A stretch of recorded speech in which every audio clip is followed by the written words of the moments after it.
যারা পূর্ব অবতারদের লীলা সঙ্গিনী রূপে এসেছিলেন, যদি ঐতিহাসিক দৃষ্টি দিয়ে বিচার করা যায় তাহলে আধ্যাত্মিক অভ্যুত্থানের জন্য তাঁদের অবদানের স্বল্পতা দেখে বিস্মিত হতে হয়।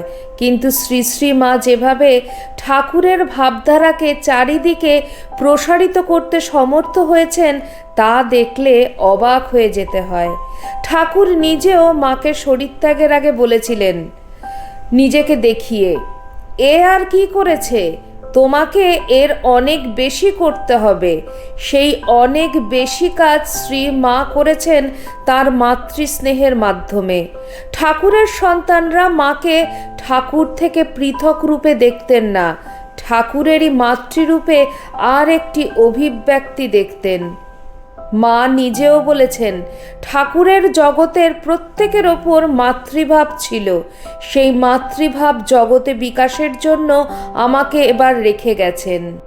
শ্রী শ্রী ঠাকুর শ্রী শ্রী মাকে এত সম্মান দিলেও শ্রী মা কিন্তু নিজেকে তার সেবিকা ছাড়া কিছুই ভাবতেন না। কখনো মনে করতেন না যে শ্রী রামকৃষ্ণের ওপর তার অন্য কারোর চেয়ে বেশি দাবি আছে। সম্পূর্ণভাবে তিনি ছিলেন ঠাকুরের সুখে সুখী। অদ্ভুত চরিত্র এই পতিপত্নীর মধ্যে লৌকিক সম্পর্ক কিছুই ছিল না, ছিল এক অদ্ভুত আধ্যাত্মিক সম্পর্ক। স্থূল দেহ সুখের বাসনা তো দূরের কথা, সূক্ষ্মতম কোনো জাগতিক বাসনাও তাদের মনে কখনো স্থান পায়নি। অদ্ভুত এই আদর্শটি বিশ্বের সকলের সামনে প্রতিষ্ঠা করার মতন। হিন্দু শাস্ত্র বরাবরই বলে এসেছে যে বিবাহিত জীবন শুধু ভোগের জন্য নয়, ধীরে ধীরে সংযম অভ্যাসের জন্যই বিবাহিত জীবন এবং ঈশ্বর লাভ বিবাহিত জীবনেরও উদ্দেশ্য। কিন্তু শ্রী রামকৃষ্ণদেব আসার আগে ভারতবর্ষের মানুষ এই আদর্শটি ভুলতে বসেছিল। লীলা প্রসঙ্গকার স্বামী শারদানন্দজি মহারাজ বলেছেন, শ্রী রামকৃষ্ণের জীবনের সকল কার্যের ন্যায় বিবাহরূপ কার্যটাও লোক কল্যাণের নিমিত্ত অনুষ্ঠিত। দাম্পত্য জীবনের সেই মহৎ আদর্শের পুনঃপ্রতিষ্ঠার জন্যই এ অপূর্ব যুগাবতারের বিবাহ করিয়া একদিনের জন্যেও শরীর সম্বন্ধ না পাতাইয়া স্ত্রীর সহিত এই অদ্ভুত অদৃষ্টপূর্ব প্রেম লীলার বিস্তার। শ্রী রামকৃষ্ণদেব এই প্রসঙ্গে মায়ের সম্বন্ধে বলেছিলেন, ও যদি এত ভালো না হতো, আত্মহারা হয়ে তখন আমাকে আক্রমণ করত, তাহলে এর সংযমের বাঁধ ভেঙে দেহবুদ্ধি আসত কিনা কে বলতে পারে। অর্থাৎ ঠাকুর নিজেই স্বীকার করেছেন যে তার ওই অদৃষ্টপূর্ব প্রেমলীলা হয়তো সম্ভবপর হতো না যদি শ্রী শ্রী মা এক্ষেত্রে তার উপযুক্ত লীলা সঙ্গিনীর ভূমিকাটি পালন না করতেন। শ্রী রামকৃষ্ণ অবতারের একটি বিশেষ অবদান হল নারীর মর্যাদাকে পুনঃপ্রতিষ্ঠা করা। স্বামীজি বলেছেন, সেই জন্যই রামকৃষ্ণ অবতারে স্ত্রী গুরু গ্রহণ, সেই জন্যই নারীভাব সাধন, সেই জন্যই মাতৃভাব প্রচার।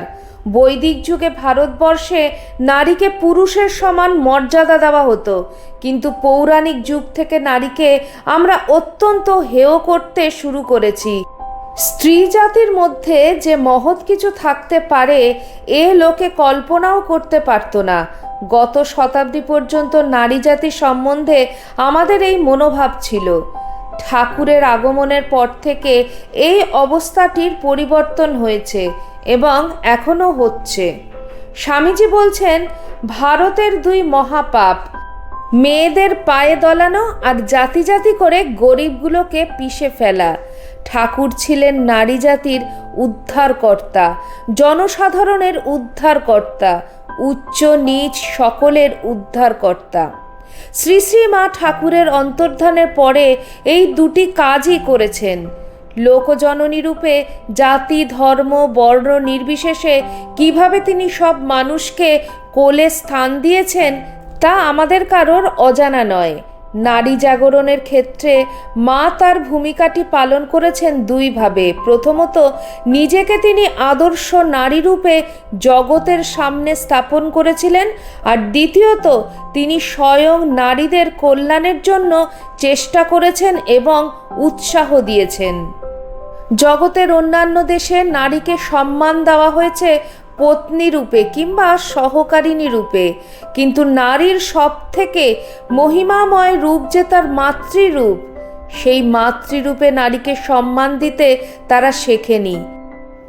মায়ের মধ্যে যে অদ্ভুত বিশ্বপ্লাবী মাতৃত্বের উন্মেষ ঠাকুর ঘটিয়েছেন, তার উদ্দেশ্য হল ভারতবর্ষে এই মাতৃত্বের আদর্শকে পুনঃপ্রতিষ্ঠিত করা এবং ভারতের বাইরে সমস্ত পৃথিবীর সামনে এই আদর্শকে অনুসরণযোগ্য দৃষ্টান্ত হিসাবে স্থাপন করা।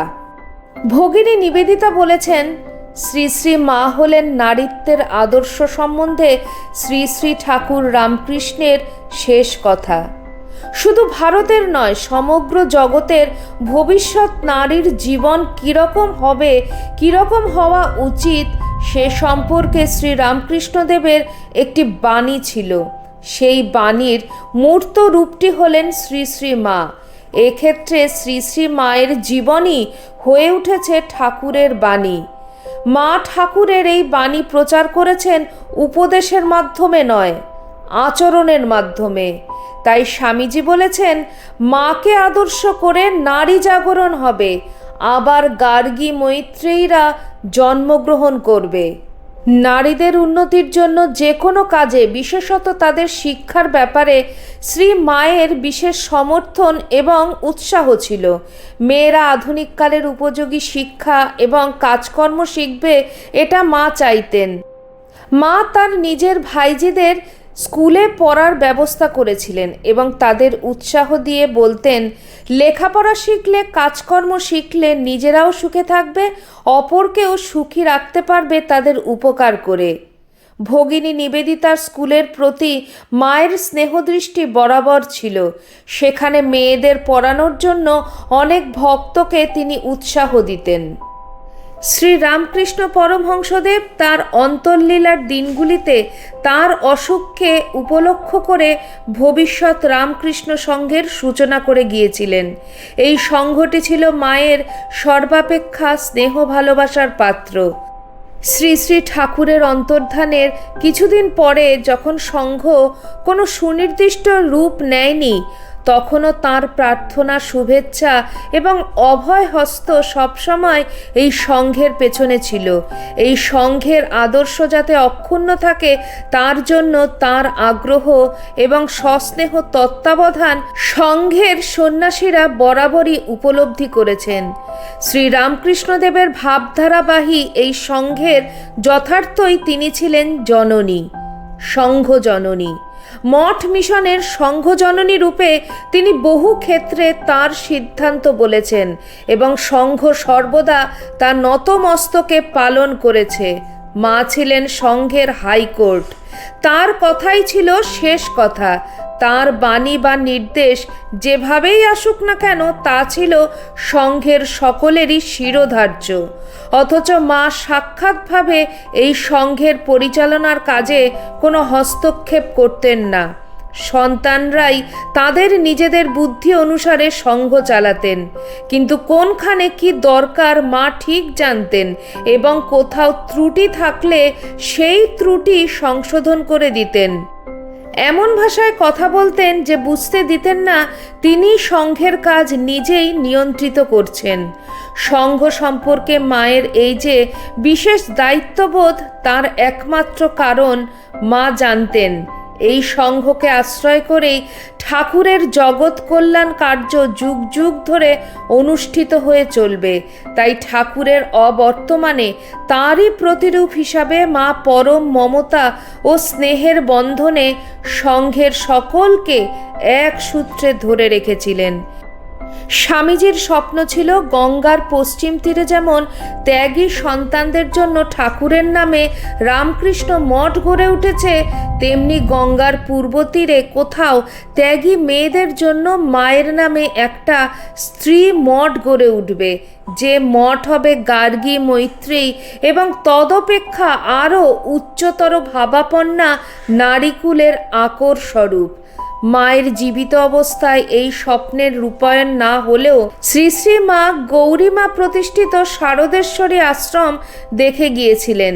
গৌরীমাকে ঠাকুর বলেছিলেন, এদেশের মেয়েদের বড় দুঃখ, তোকে তাদের মধ্যে কাজ করতে হবে। গৌরীমা মেয়েদের নিয়ে হিমালয়ে গিয়ে কাজ করতে চেয়েছিলেন। ঠাকুর বলেছিলেন, না গো না, এই শহরে বসে কাজ করতে হবে, সাধন ভজন ঢের হয়েছে। শ্রী শ্রী মাও গৌরীমাকে জানিয়েছিলেন, ঠাকুর বলে গেছেন তোমার জীবন জ্যান্ত জগদম্বাদের সেবায় লাগবে। ঠাকুরের নির্দেশে এবং মায়ের উৎসাহে গৌরীমা 1895 সালে ব্যারাকপুরে শারদেশ্বরী আশ্রম প্রতিষ্ঠা করেন। প্রথম কয়েকজন কুমারী, সধবা এবং বিধবা মেয়ে লেখাপড়া শেখার জন্য আশ্রমবাসী হয়। পরে এদের মধ্যে থেকে কয়েকজন কুমারী মেয়েকে বেছে নিয়ে তিনি বিশেষ করে শিক্ষা দিতে লাগলেন, যাতে তারা আজীবন ত্যাগের পথে থেকে আশ্রম সেবায় নিজেদের উৎসর্গ করতে পারে।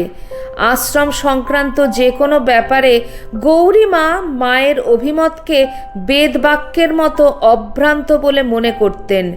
মা এই আশ্রমটিকে কী চোখে দেখতেন তা তার এই উক্তি থেকে বোঝা যায়। মা বলছেন, গৌরীদাসীর আশ্রমের সলতেটি পর্যন্ত যে উস্কে দেবে তার কেনা বৈকুণ্ঠ। স্বামীজির স্বপ্নের বাস্তব রূপায়ণ হিসাবে শ্রী শ্রী মায়ের শরীর যাওয়ার বেশ কিছুকাল পরে গঙ্গার পূর্ব তীরে মাকে আদর্শ করে সন্ন্যাসিনী ব্রহ্মচারিণীদের নিয়ে তার নামাঙ্কিত সারদা মঠ গড়ে উঠেছে। শ্রীরামকৃষ্ণ যে নারী জাগরণ ঘটাতে এসেছিলেন মাকে কেন্দ্র করে এই স্ত্রী মঠের মাধ্যমে, সে কাজ তিনি সূক্ষ্মদেহে করে যাচ্ছেন এবং আরও বহুকাল করে যাবেন।